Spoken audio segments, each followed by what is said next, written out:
الله ربي والإسلام ديني ومحمدا رسول الله. Bismillahirrahmanirrahim. Assalamualaikum warahmatullahi wabarakatuh. Alhamdulillah wa syukurillah.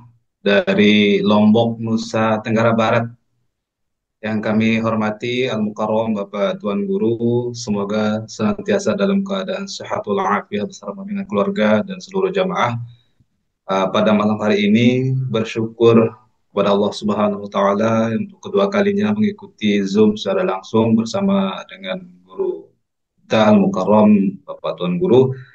Jadi apa yang Bapak Tuan Guru sampaikan tadi itu menjadi jawaban yang beberapa bulan terakhir memang itu yang menjadi secara pribadi kami terpendam, yaitu ketika eh, muncul pertanyaan di dalam diri bahwasanya dari sekian kajian yang Bapak Tuan Guru sampaikan sampai dengan saat ini secara pengalaman rohani kita belum dapatkan, tapi alhamdulillah bisa kita cerna melalui penjelasan dari Al-Mukarram Bapak Tuan Guru. Namun satu hal yang ingin kami tanyakan kepada Al-Mukarram bahwa terkait dengan ketika kita mengamalkan sholawat, karena sering disampaikan oleh guru-guru kita, bahkan dalam sebuah hadis, man shalla alayya wahidan sallallahu alaihi asran.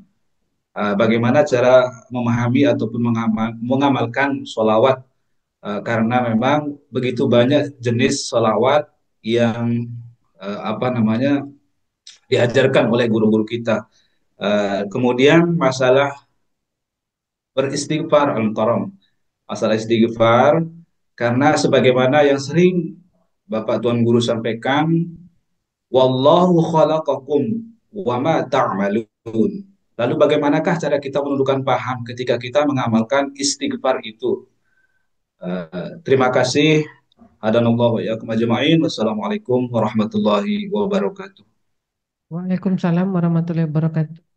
Jadi ada dua pertanyaan Ustadz. Yang pertama, bagaimana kita mengamalkan sholawat dan bagaimana paham tentang istighfar itu Ustadz? Baik Bapak Ibu yang dirahmati Allah, selalu kita dengar kalau sholat Jumatan khatib membaca Innallaha wa malaikatahu yusalluna ala nabi ya ayyuhallazina amanu sallu alaihi wa sallimu taslima. Sesungguhnya Allah dan para malaikat berselawat kepada nabinya. Nah, siapa sebenarnya nabi itu? Kenapa Allah dan malaikat itu berselawat kepada nabi? Kalau Allah berselawat kepada nabi, itu apa maknanya? Kalaulah malaikat berselawat kepada nabi, apa juga maknanya? Kalau orang-orang yang beriman berselawat kepada nabi, apa juga maknanya? Untuk memahami ini, memang apa yang disampaikan oleh saudara kita tadi, Ustadz lupa namanya Pak.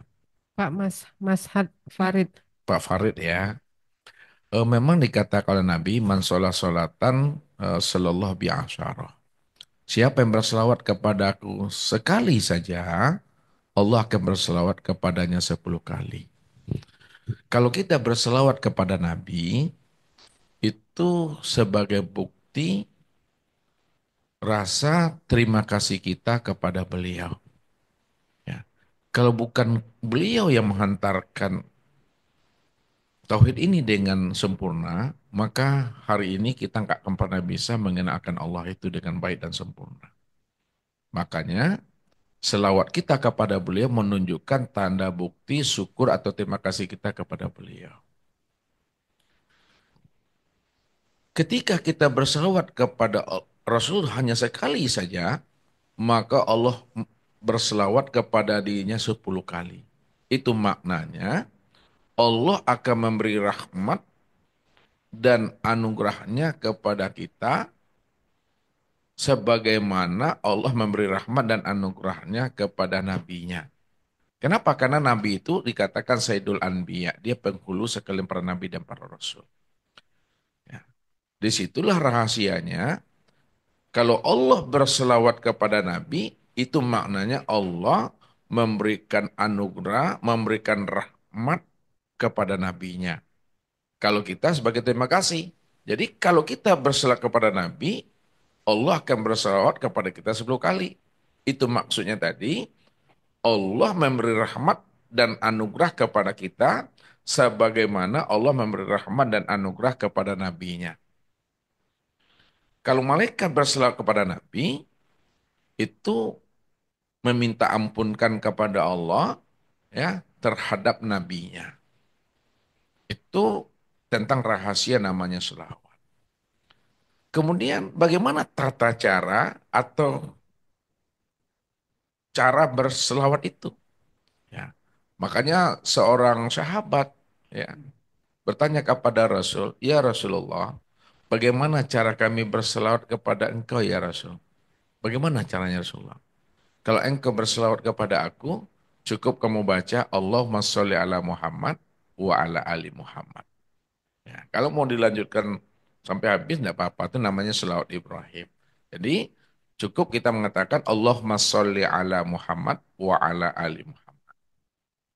Itu yang pertama. Yang kedua secara makna hakikat. Nah, ketika kita bersalawat kepada Muhammad, Allahumma sholli ala Muhammad wa ala ali Muhammad itu, kita mesti memahaminya secara makna hakikat. Karena Muhammad itu ya dipahami secara kaji tauhid, ada Muhammad secara majazi, ada Muhammad secara hakiki. Muhammad secara majazi itu nampak pada fisik, ya, pada Rasulullah. Muhammad secara makna hakiki itu yang dikatakan namanya Nur Muhammad itu. Jadi makna hakikinya itu adalah Nur Muhammad. Jadi ketika kita berselawat itu jangan hanya cukup memahami Rasulullah saja sebagai Nabi dan Rasul, tapi pahamilah makna hakikatnya itu adalah Nur Muhammad. Sebab apa? Dari Nur Muhammad itulah tercipta segala yang ada ini. Maka disitulah dikatakan Nur Muhammad itulah yang disebut namanya rahmatan lil alamin itu. Ya. Dari Nur Muhammad itulah terjadinya alam, dari Nur Muhammad itulah terjadinya segala sesuatu. Kalaulah alam dan sesuatu itu terjadi kepada Nur Muhammad, maka Nur Muhammad itu yang katakan rahmatan lil alamin itu. Lalu rahmatan lil alamin, nah, itu adalah ruh, ya, Nur Muhammad yang sudah wujud, yang nyata pada diri insan yang disebut namanya ruh. Ruh itu yang katakan rahmatan lil alamin, menjadi rahmat dia menjadi bagi batang tubuh kita ini. Itu maksudnya. Jadi makna hakiki. Nah, kalau makna majazinya itu adalah batang tubuh. Lalu bagaimana kita menyatukan dua hal ini? Jangan dipisahkan dia. Ya, ada hakikinya, ada majazinya. Nah, lihat, dikatakan dia majazi karena sudah wujud, sudah nyata dia pada batang tubuh. Maka secara pandangan syariat, maka batang tubuh ini akan hancur dia. Ya, dia hancur. Ini pandang syariatnya. Namun hakikatnya, ya, kita mesti pandang juga ya bahwa Muhammad yang hakiki itu tiadalah adalah Nur Muhammad itu. Dia tidak akan pernah hancur. Lalu satukanlah dia bahwa tubuh dan ruh ini inilah yang disebut namanya Nur Muhammad. Kalau kita dah paham yang zahir dan yang zahir nyata pada tubuh, yang batin nyata pada ruh, pandanglah sebenar-benarnya tubuh dan ruh itu asalnya adalah Nur Muhammad. Ketika itu Rasul katakan apa? Innallaha harrama alal ardi ayyakula ajasadal anbiya. Allah mengharamkan bumi ini untuk memakan jasadnya anbiya. Artinya apa? Bumi ini tidak akan memakan jasadnya orang yang telah mengenal namanya Nur Muhammad.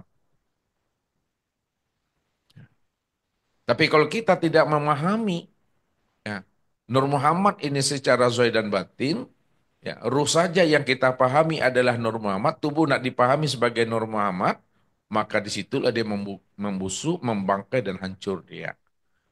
Makanya Nabi mengatakan kullu syai'in yarji'u ila asalihi, tiap-tiap segala sesuatu kembalikan dia kepada asalnya. Nah, buktinya dikembalikan kepada asal, kita kaji asal usulnya. Tubuh yang zohir, asalnya itu daripada tanah, air, angin, dan api. Tanah ini ya, asalnya adalah Nur Muhammad, air itu juga asalnya daripada Nur Muhammad, angin itu asalnya daripada Nur Muhammad, dan api juga asalnya pada Nur Muhammad.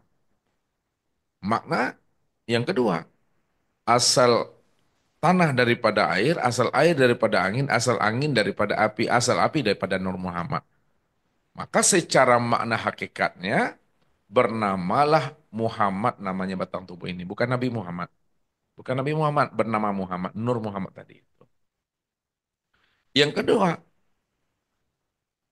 diri yang batin, yang sebut namanya ruh. Ya. Bahwa diri yang batin yang disebut namanya ruh tadi, juga asalnya Nur Muhammad. Nah, disimpulkan, Nur Muhammad itulah tubuhnya alam semesta, Nur Muhammad itulah ruhnya alam semesta. Kesempurnaan memandang tubuh dan ruhnya alam semesta disebutlah dia pada insan tadi itu. Maka kedua-duanya, Zahid dan batin pandanglah Nur Muhammad, maka disebutlah dia Muhammad. Maka dia tidak hancur dari itu. Nah, itu mungkin memahami cara berselawatnya tadi itu. Ada lagi Pak?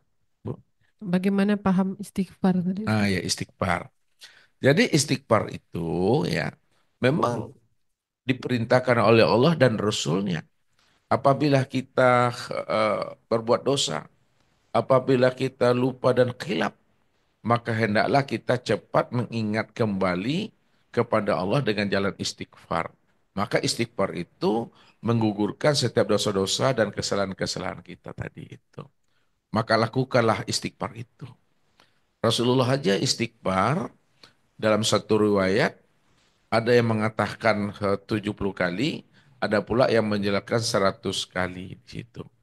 Namun istighfar itu ya, kita mesti memahami makna hakikatnya, bukan hanya sebatas lafaznya istighfar, tapi hakikatnya kita tidak mampu memahaminya. Nah, lafaznya istighfar itu bahasa secara syariatnya kita bermohon atau minta ampun kepada Allah terhadap dosa-dosa kita. Makna yang sebenarnya, kalau kita sudah istighfar, ya, pahamilah ya, bahwa jangan sampai terlihat akan wujud diri kita ini yang merasa diri kita ini berbuat. Kalau masih nampak wujud diri kita ini merasa diri kita yang berbuat, maka istighfar yang kita lakukan tadi itu tidak memberikan hikmah dan faedah buat dirinya. Ya. Artinya apa? Istighfar itu ya tidak menggugurkan dosa bagi dirinya. Dia hanya menyebut lapas istighfar. Padahal ketika dia baca istighfar, kalau dia merasa dirinya yang berucap di situ, dirinya merasa dia di situ, wujud di situ, maka istighfar yang dia baca tetap akan mengalami proses dosa bagi dirinya. Jadi memahami istighfar itu, sadari sesadar-sadarnya bahwa diri kita tidak ada di hadapan Allah, yang ada hanya Allah semata-mata. Ini yang disebut namanya taubatan nasuha itu sebenarnya. Taubatan nasuha itu makna yang sebenar-benarnya, jangan ada pengakuan diri lagi. Kalau disampaikan dengan bahasa syariat, serahkan diri ini sepenuhnya kepada Allah. Nah, bagaimana itikadnya? Ya Allah, aku ini tidak wujud ya Allah. Yang wujud itu hanya Engkau ya Allah. Ya Allah, aku ini tidak melihat dan tidak mendengar ya Allah. Yang melihat dan mendengar itu hanya Engkau ya Allah. Ya Allah, aku ini tidak berkata, yang berkata hanya Engkau ya Allah. Aku tidak berilmu, aku tidak berkuasa berkehendak dan hidup ya Allah. Yang berilmu, berkuasa berkehendak dan hidup hanya Engkau ya Allah. Nah, itu diitikotkan. Makanya ketika kita duduk pada makom ilmu tarikat, selalu kita itikotkan dalam hati, la maujudan bil haqi ilallah. La sami'an, la basiran, la mutakaliman, la aliman, la khadiran, la muridan, la hayyan bil haqi ilallah. Tidak ada yang mendengar, melihat, berkata, mengetahui, berkuasa, berkehendak dan hidup. Hanya Allah semata-mata. Nah, kalau tidak ada lagi wujud kita yang terlihat di situ, itulah makna istighfar yang sebenar-benarnya itu. Tapi kalau kita istighfar, masih ada juga kitanya yang istighfar, kita yang melihat, belum lagi dikatakan namanya orang yang istighfar secara makna hakikat. Ucapannya istighfar, tapi hatinya itu masih kafir di hadapan Allah. Ya. Maka istighfar yang sebenar-benarnya itu, pahami makna hakiki di balik lapas itu yang sesungguhnya. Karena ketika kita istighfar, menandakan kita itu sudah ada dosa dan khilaf, di situ kita minta ampun kepada Allah. Jadi pahamilah diri kita ini la haula wala quwata illa billah itu. Mungkin itu makna istighfar dan selawat tadi untuk memahaminya. Boleh. Ya gimana Kalau Pak? masalah lapas penyebutan sholawat al-mukarram atau guru, karena banyak sekali jenis sholawat yang diajarkan oleh guru-guru kita, termasuk sholawat Jibril, kemudian sholawat yang ada di Lombok sendiri karangan dari al-mukarram Tuan Guru Ki Haji Zainuddin, yaitu sholawat lain dan sholawat itu dan sebagainya. Manakah yang apa namanya sarankan sama guru untuk kita amalkan secara lapas? Ya. Tentu kita merujuk kepada apa yang diajarkan oleh Rasulullah kepada sahabatnya. Ya. Yang diajarkan Rasulullah kepada sahabat itu, kalau kamu berselawat untuk aku, cukup kamu membaca Allahumma sholli ala Muhammad wa ala ali Muhammad. Andai kata ada selawat-selawat ya yang di apa bahasanya itu yang diamalkan oleh jamaah itu karena dikarang oleh guru-guru dan mursyid sebagainya, ya kita mesti mengambil hikmahnya di sana. Kita mesti mengambil ruhnya di situ. Ya, kenapa? Karena selawat yang dikarang oleh mereka, kalau boleh dikatakan bahasa dikarang dibuat oleh mereka, sebenarnya untuk menghidupkan rasa mahabbah dan rindu kita kepada Rasulullah. Ya, jadi secara lapas, secara syariat, memang itu tidak diajarkan oleh Nabi kepada sahabatnya. Tapi maknanya, patinya, ruhnya itu ada pada yang diajarkan oleh para ulama tadi itu. Bagaimana ruhani kita itu muncul rasa mahabbah dan rindu kepada Rasulullah itu. Jadi mungkin dalam bahasa, ini bahasa mungkin ya, dalam bahasa ustadznya, nggak ada salahnya kalau kita berselawat walaupun tidak membaca Allahumma sholli ala Muhammad. Yang penting selawat-selawat itu kalau dipahami maknanya, dipahami artinya, menghantarkan rohani kita untuk bermahabbah, rindu dan bermanja-manja dengan Rasulullah itu. Satu contoh ini, kalau kita lihat buku Yasin yang dibaca setiap Kamis malam Jumat, mulai ila khadratin Nabil Mustafa Muhammad Rasulullah itu surah Al-Ikhlas, ya, kemudian Al-Falaq, An-Nas, semuanya itu susunan itu sebenarnya tidak disusun oleh Rasulullah. Itu disusun oleh para ulama-ulama yang kasat. Walaupun susunannya tadi, redaksinya tadi tidak disusun oleh Rasulullah, ya, disusun oleh ulama-ulama yang kasat, ya, namun ambil hikmah dan iktibarnya di balik susunan itu sebenarnya. Karena mereka menyusun itu juga berdasarkan petunjuk yang Allah berikan kepada dirinya sesuai dengan makomnya masing-masing.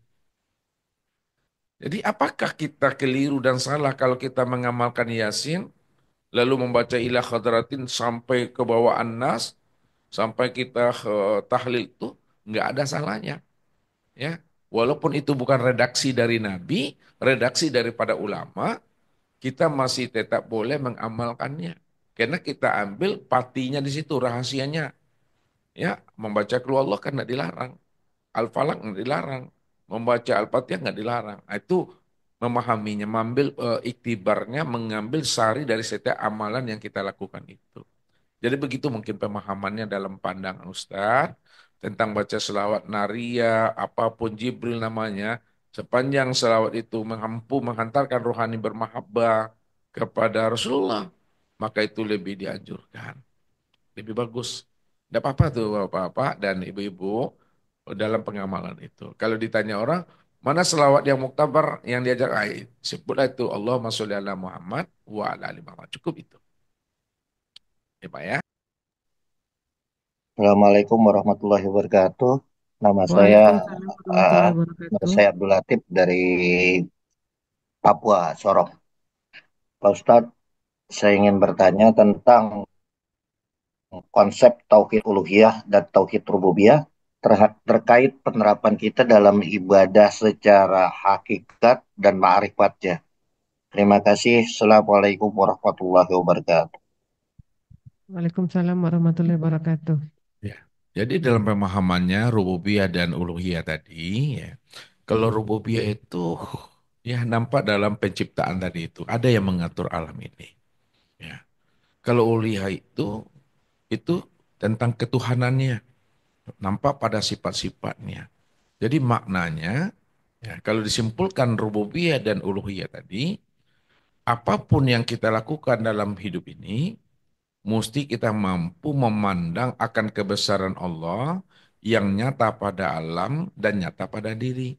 Karena alam dan diri kita ini adalah alamat untuk mengenal namanya Tuhan itu. Disitulah Allah katakan, selalu Ustadz ungkapkan dalam setiap mukadimah tausiah, satu malam Ahad itu, sanurihim ayatina fil afaq wa fi anfusihim hatta yatabayyana lahum annahu haq.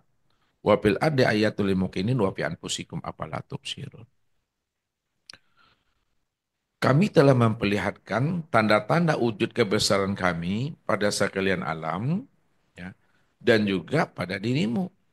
Sehingga dirimu benar-benar mampu melihat dan menyaksikan akan wujud kami yang nyata pada sekalian alam, bahkan lebih nyata lagi daripada dirimu. Jadi, tauhid namanya rububiyah itu kita mesti mampu memandang akan kesempurnaan kebesaran Allah yang sudah wujud dan nyata pada alam dan pada diri. Bahasa hakikatnya, alam dan diri kita ini alamat untuk berliko, bermusahadah dengan Allah. Makanya yang dikatakan alam itu adalah alamat. Alamat untuk mengenal Tuhan yang sudah wujud nyata pada alam dan nyata pada diri kita. Sampai-sampai Allah mengatakan, awalam yatafakaru fi anfusihim balil insanu ala nafsihi basyirah. Kenapa tidak kamu gunakan kecerdasan rohani akal pikirmu untuk memikirkan, ya, dari mana asal kejadian dirimu? Siapa yang menciptakan dirimu? Siapa yang memandang pada dirimu? Siapa yang hidup pada dirimu? Makanya alam dan diri ini adalah alamat, ya, untuk memahami siapa sebenarnya yang menjadikan alam, siapa sebenarnya menjadikan diri, siapa sebenarnya rahasia alam dan diri itu. Rahasia alam dan diri itu tiada lain adalah Allah itu sendiri. Kenapa? Karena Allah menjelaskan tentang ketunggalan dan keahatan dirinya yang sebenarnya. Kul huwallahu ahad. Situlah duduk tauhid uluhiyah itu. Katakanlah bahwa Allah itu Esa, Ahad, dan Tunggal. Kalaulah Allah itu Ahad, Esa, dan Tunggal, kalaulah boleh Ustadz bertanya kepada Bapak Ibu semua nih, adakah memangnya yang wujud selain Allah? Kalau ada yang wujud selain Allah, berarti telah ada dua Tuhan. Telah ada dua wujud. Lalu Allah itu belum dikatakan ahad. Kalau Allah itu ahad, tentu tidak ada yang wujud selain Allah. Kalau tidak ada yang wujud selain Allah, lalu alam dan diri kita ini siapa? Maka alam dan diri kita ini, inilah yang dikatakan namanya Ainullah. Ini yang disebut namanya wujudullah. Ini yang dikatakan namanya hakikatullah. Wujudullah, Ainullah, dan hakikatullah itu kalau disempurnakan pemahamannya dengan bahasa syariatnya, bahwa alam dan diri kita ini, inilah yang disebut namanya kenyataan untuk memandang kezohiran diri Allah itu. Jadi Allah menjelaskan dirinya. Allah nurus samawati wal ard. Allah itu adalah nur langit dan bumi. Lalu apa makna sebenarnya Allah itu cahaya langit dan bumi? Nah, ini kalau dalam terjemah Allah itu cahaya langit dan bumi. Kalau maknanya tak boleh kita menerjemahkan nur itu dengan cahaya. Kalau dibilang nanti nur itu cahaya, nanti terpikir hitam kah, putih kah, kuning kah, atau merah. Jadi ambil makna hakikatnya, Allah nur samawati wal ard. Nur itu maknanya terang. Terang itu maksudnya itu adalah jelas, jelas itu adalah nyata, nyata itu adalah wujud. Allah nur itu maknanya Allah itu benar-benar wujud, nyata, terang dan jelas pada sekalian langit dan bumi. Jadi Allah itulah yang wujud pada langit dan bumi. Kalau Allah itu wujud pada langit dan bumi, maka langit dan bumi itulah ke tempat memandang kezohiran nyatanya akan diri Allah. Yang kedua, kalaulah nur itu diartikan namanya terang dan jelas, nyata dan wujud, pertanyaan Ustadz, apakah nur itu yang wujud atau Allah kah yang wujud? Apakah nur itu yang terang? Apakah Allah itu yang terang? Apakah nur itu yang nyata atau apakah Allah itu yang nyata? Jadi sebenarnya bukan nur itu yang terang, bukan nur itu yang jelas, bukan nur itu yang nyata, dan bukan nur itu pula yang wujud. Yang wujud, yang nyata, yang terang, yang jelas itu bukan nur akan tetapi Allah. Karena Allah itu wujud nyata, terang, dan jelas, maka dikatakanlah Allah itu nur. Nyatanya Allah tadi, wujudnya Allah tadi, nurnya Allah itu sudah nyata pada langit dan bumi. Maka langit dan bumi itulah yang dikatakan tajali untuk memandang nyatanya akan dirinya. Maka tauhid rububiyah itu memandang kepada yang menciptakan alam ini, yang mengatur alam. Nah, turun di syariatnya. Kalau uluhiyah, itulah ketuhanan tadi. Bahwa langit dan bumi itu nyatanya wujud Allah. Tempat memandang sempurna nyatanya wujud Allah pada alam. Akan tetapi kesempurnaan nyatanya wujud Allah pada alam diperhalus lagi, sempurnalah dia pada diri tadi itu. Jadi cara menyatukan aja lagi ya Pak, nah, memahaminya. Ya. Jadi kalau disimpulkan dari apa yang kita pahami ini, sebenarnya yang membagi itu sebenarnya ada ulama-ulama. Ya, ada namanya tauhid rububiyah, ada namanya tauhid uluhiyah, ada tauhid asma fi sifat. Sebenarnya tauhid itu ya satu aja. Tauhid itu hanyalah esanya diri Allah sebenar-benarnya. Nah, kalau ditanyakan lagi, perlukah kita mentauhidkan Allah? Karena Allah itu sudah esa. Kalau Allah itu telah esa, ya, apalagi yang mau diesakan? Jadi kalau dijawab, Allah tak perlu mengesahkan dirinya. Yang mengesahkan dirinya bukanlah dia. Yang mengesahkan dirinya itu adalah hamba tadi. Supaya jangan sampai ada wujud yang lain, diri yang lain dalam pandangan hati kita yang mampu memberi bekas tadi. Maka hilangkanlah segala yang wujud, maka nyatakanlah Allah lah sebenar-benarnya yang wujud dan nyata.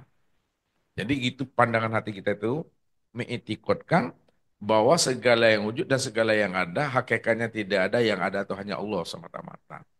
Disitulah dikatakan dialah segala-galanya dan segala-gala itulah nyatanya akan dirinya tadi itu. Ah, itu duduknya uluhiyah, itu memahaminya tadi. Memang dia satu-satunya, nggak ada yang lain lagi. Itu Pak. Terima Bagaimana kasih Bapak? Ustaz atas penjelasannya cukup sekian. Assalamualaikum warahmatullahi wabarakatuh. Waalaikumsalam warahmatullahi wabarakatuh. Selanjutnya kita persilahkan kepada Bapak Emilson. Assalamualaikum warahmatullahi wabarakatuh.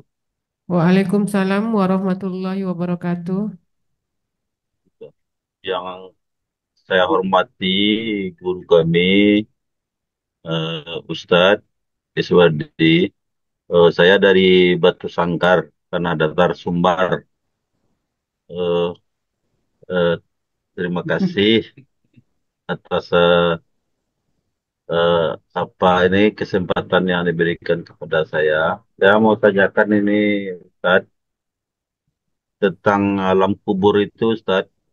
Ini mungkin saya ingin lebih jelas tentang alam kubur, alam akhirat itu. Apakah alam kubur itu sama dengan alam malaikat? Itu satu. Yang kedua, kalau orang-orang orang-orang yang sudah meninggal itu yang pernah diazab atau yang disiksa itu yang menyiksanya itu siapa? Apakah malaikat itu yang serupa dirinya sendiri, sedangkan kita tidak ada berjumpa dengan Allah lagi. Jadi maksud saya, siapakah yang menyiksa orang-orang yang berdosa itu? Apakah malaikat itu yang menyerma dari dirinya sendiri gitu? Mungkin itu pertanyaan Ustaz. Terima kasih Ustaz. Baik Bapak Ibu yang dirahmati Allah. Ya, ketika kita sudah memahami namanya ilmu ma'rifat ini, andai kata kita ingin membukakan rahasia-rahasia Allah, membukakan rahasia-rahasia alam, maka turunkanlah dia ke dalam bahasa syariat. Ya. Maka di dalam bahasa syariat ada namanya alam kubur yang disebut namanya alam barzah. Ada namanya malaikat, ada namanya Allah. Berarti kalau bicara tentang alam barzah, Allah dan malaikat, ada azab dan ada siksa. Sekarang, mana yang dikatakan barzah? Ya, mana yang disebut namanya dengan barzah itu? Barzah itu dikatakan Allah, wa min waraihim barzahun. Bahwa di hadapan kamu itu ada dinding. Jadi barzah itu maknanya dinding. Kalaulah barzah itu maknanya dinding, lalu posisi barzah itu bagaimana? Posisi barzah itu antara alam dunia dengan alam akhirat disebut namanya barzah. Karena seseorang ini meninggalnya ditanam, dikubur, maka disebutlah namanya alam kubur. Andai kata dia tidak ditanam, tidak dikubur, hancur, tertimbun, ya, hanyut dan sebagainya, tetap juga disebut namanya alam kubur atau namanya alam barzah. Kesimpulannya, pada saat rohani ini, ruh itu sudah melepaskan cangkangnya, yang disebut namanya mengalami proses kematian, pada saat itu dia telah memasuki namanya alam kubur. Apakah dia dikubur, apakah dia dibakar, apakah dia tidak dikubur, tidak dibakar, tapi hancur saja dia, berkeping-keping. Jadi konsepnya, kalau ruh itu telah meninggalkan namanya jasmani atau cangkangnya, maka dia sudah mengalami proses barzah atau alam kubur itu. Maka yang dikatakan alam kubur dan alam barzah itu antara alam dunia dengan alam akhirat, di tengah-tengahnya itu yang disebut namanya barzah itu. Kemudian yang tersiksa yang mana? Nah, jadi ini mesti dipahami. Ya, yang tersiksa itu apakah tubuh yang disiksa atau namanya ruh? Nah, ya. Yang disiksa itu bukanlah tubuh, ya. Yang disiksa itu adalah ruh. Makanya dikatakan oleh Allah, kullu nafsin za'iqatul maut. Setiap jiwa pasti akan mengalami namanya kematian. Kalaulah setiap jiwa akan mengalami namanya kematian, pertanyaannya, mana yang mengalami mati dan mana pula yang merasakan mati? Yang mengalami mati itu yang disebut namanya batang tubuh. Karena memang batang tubuh ini mengalami proses hancur, lapuk, usang, dia akan mengalami proses mati. Kalaulah tubuh ini mengalami proses mati atau mati, mana yang merasakan namanya mati? Yang merasakan mati itu adalah ruh. Makanya dikatakan za'iqatul maut, setiap jiwa merasakan namanya kematian. Jadi yang merasakan kematian itu adalah ruh. Itu yang disebut namanya dengan jiwa atau namanya nyawa. Kalaulah ruh tadi meliputi sekalian batang tubuh dan memenuhi sekalian rongga tubuh, maka disebutlah namanya nyawa. Kalau dia memberikan semangat spirit, maka disebut namanya jiwa. Jadi bahasanya nyawa, jiwa, itu hakikatnya adalah ruh.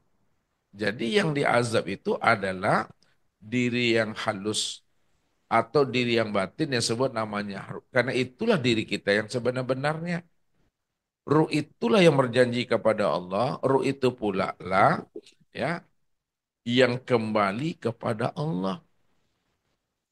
Jadi yang mendapatkan azab, yang mendapatkan siksa itu adalah ruh jiwa tadi, itu diri yang disebut namanya diri yang batin. Disitulah Allah mengatakan, awalam yatafakkar afala ya'lamu idza bu'sira ma fil kubur wa khusila ma fis sudur. Kenapa kamu tidak mengetahui, tidak mau memahami, mengambil iktibar apa sebenarnya yang dibangkitkan Allah di barzah itu, di kubur itu? Maka diberi jawaban oleh Allah. Wa khussila ma fis sudur. Aku akan bangkitkan ya di barzah itu, di kubur itu sesuai dengan apa yang ada di dalam hatinya. Kalaulah di dalam hatinya ini sifat harimau, sifat monyet dan kera sebelum matinya, maka sifat harimau, monyet dan kera itu nanti yang akan wujud sebagai ruhani yang terjajah, ruhani yang gelap atau ruhani yang terpiatu tadi. Bukan berarti manusia mati lalu menjadi monyet, monyet mati lalu menjadi manusia.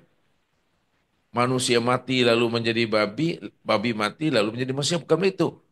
Bahwa kera, monyet, babi, dan anjing itu adalah sisi gelap daripada diri manusia yang tidak mengenal siapa Tuhannya dan tidak pula mengenal siapa pula dirinya tadi itu. Maka di barzahnya itu Allah zahirkan wujudnya itu yang sebenarnya sama seperti monyet, seperti kera dan babi tadi itu. Dalam bahasa Ustadz, jangankan dia meninggal dunia, di waktu hidup saja, dari leher ke bawahnya manusianya, tapi dari leher ke atas itu, yang nampak itu adalah monyet. Yang nampak itu adalah anjing dan babi. Disinilah Nabi mengatakan, Ittaqu firasatal mu'min fa innahu binurillah. Takutlah olehmu dengan perasatnya orang yang kasar, karena dia memandang dirimu bukan dengan mata zohirnya, dia memandang dirimu dengan mata hati yang ada di dalam hatinya itu. Disitulah Allah mengatakan, maka zabal fuad maro'a. Hati fuad tidak akan pernah bohong apa yang dilihatnya. Itu memahaminya tentang ruh dan barzah tadi. Lalu kita ambil makna hakikatnya. Ya, hakikat itu tentang malaikat. Mana yang dikatakan malaikat pada diri? Hmm. Yang dikatakan malaikat pada diri, itu yang disebut namanya dengan ruh itu. Ruh itulah yang dikatakan malaikat. Malaikat itu adalah sifat tunduk patuh. Nah, jadi, kalaulah ruh itu yang dikatakan malaikat secara makna hakikat, pada saat ruh itu keluar dia, meninggalkan cangkangnya, pada saat itu disebutlah namanya Israel namanya. Ya, disebut Israel. Nah, ketika dia mendapat petunjuk, mendapat hidayah, mendapat ilham, disebutlah namanya dengan Jibril. Jadi, yang mengantarkan petunjuk, yang membawa namanya wahyu pada Nabi, itu disebut namanya Jibril.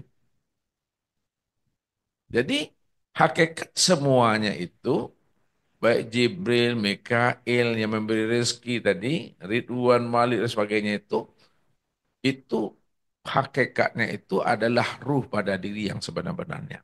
Akan tetapi kita tidak boleh menafikan malaikat Jibril, Mikail, Israfil tadi itu. Kita mesti memahami hakikat yang sebenarnya aja. Ya, kalaulah dia memberikan petunjuk, dia memberikan namanya wahyu. Siapa malaikat yang memberikan wahyu dan petunjuk tadi? Itu adalah Jibril. Kalau dia memberi namanya rezeki, disebut namanya Mikail tadi itu. Jadi kata kuncinya, malaikat pada diri wajib kita ketahui itu adalah Ruh itulah sebenar-benarnya. Kalau udah sampai masa dan waktunya, la yastakhiruna sa'ata wa la yastaqdimun. Sedetik tidak bisa dimundurkan dan tidak pula bisa dimajukan, dia tetap keluar dia dengan sendirinya. Ketika dia keluar, disebut namanya Izrail. Kalau keluarnya itu sakit, itu yang disebut Izrail yang membawa nar pada dirinya. Kalau keluarnya itu nikmat, itu Israel yang membawa nur pada dirinya. Makanya dikatakan Allah, fa'alhamaha fujuraha wa taqwaha. Aku dah ilhamkan dirimu itu dengan sifat fujur dan sifat takwa. Fujur itu sifat nar, takwa itu adalah sifat nur. Jadi tergantung apakah diri kita ini dominan nurnya atau dominan narnya. Kalau dominan nurnya, maka pada saat ruh itu lepas, dia akan nikmat. Seperti rambut yang tertiup angin daripada tepung atau dari adonan kata Rasulullah. Nah, kalau dia tidak beriman, tak mengenal Tuhan, pada saat ruh itu keluar, yang sebut Israel tadi, itu seperti menarik benang sutra yang tersangkut daripada duri. Situlah sakitnya tadi itu. Karena ruh itu merasakan, zaiko itu merasakan. Kalau dibuat contoh, ketika kita letakkan pipi kita ke kulkas atau tangan kita, terasa nak dingin, itu yang sebut namanya zaiqah. Ketika kita masak di dapur, ngopi, buat kopi kita, di jarang namanya air, terasa panas, itu yang sebut namanya zaiqah. Begitulah namanya ruh tadi itu. Karena ruh itu yang merasakan namanya kematian. Tapi ruh itu tidak mati. Ruh tidak mati, tapi dia merasakan namanya sakit kematian itu. Tergantung apakah dia mengenal atau tidak mengenal. Begitu memahaminya Pak tentang rahasia ruh ini yang sesungguhnya. الله ربي والإسلام ديني ومحمدا رسول الله